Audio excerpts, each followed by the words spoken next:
connectivity during resting stage predict the functional connectivity during execution of a task? Of course, we're going to respond this or answer this question in the next slides, please. Perfect. So we have here an approach on how we answer the question. In first place, we have used connectivity functional connectivity to analyze different area in a special area with relation with the language task. In this case, 18 and 21.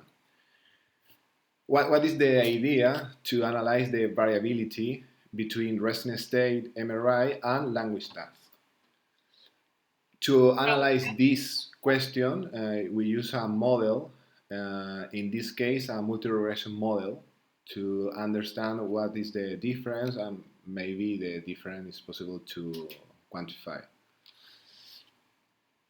Right.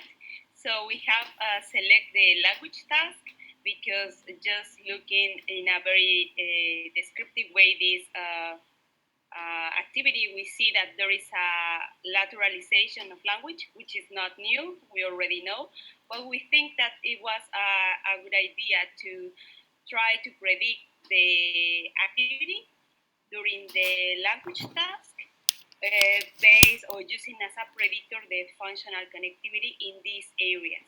So we have selected 3 areas, 18, 19, and 21. We have grouped these areas to, like we see here in this map.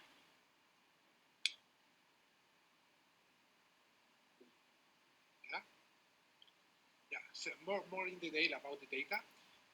For example, when we try to measure the functional connectivity, we actually measure the correlation between the activity between different areas. For example, in this graph, in this histogram, we show the functional connectivity between the areas 18 and 19 in the left hemisphere, and we can see that different people, it's a frequency of people, different people have different correlation between these 2 areas. So we can see there is a variability in the functional connectivity in these 2 areas in different people. Right. To do this, we use a simple GLM where we use this functional connectivity to predict the ball activity in language tasks. So here we have a map where we see the areas activated. This is a contrast image. We use a control task. In this case, it was a mathematical task. And the main task was the language.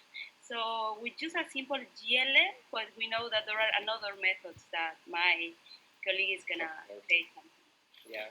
Finally, and future analysis is use dynamic causal modeling when we can analyze what is the relationship in direction in different area. It's a future. A model that gives us the possibility to be really, to understand that it's necessary to be conservative in the results and the conclusions, that give us the connection with the last point that we need to see and see what we learn. We need to take the time to spend to analyzing the data, for example, like the quality of the data. Yeah, so we summarize all these learning process in 4 points. First, the maturity in the knowledge of these different methodologies that we learn provide us a better intuition to use them. So we think that when in the future, we will know more about these methodologies, so we are going to be more able to use them in the future. Yeah. And also, it's worth spending time getting familiar with the data. That is super important because in that way, we are able to ask different questions and see how the data behaves in reality. An important basic questions could be very important and fundamental question in research. Yeah. This is our last learning. Yes. Thank you, everybody. That was really good. And thank you for your attention. Thank you for your attention. Thank you very much. If you have any questions, you can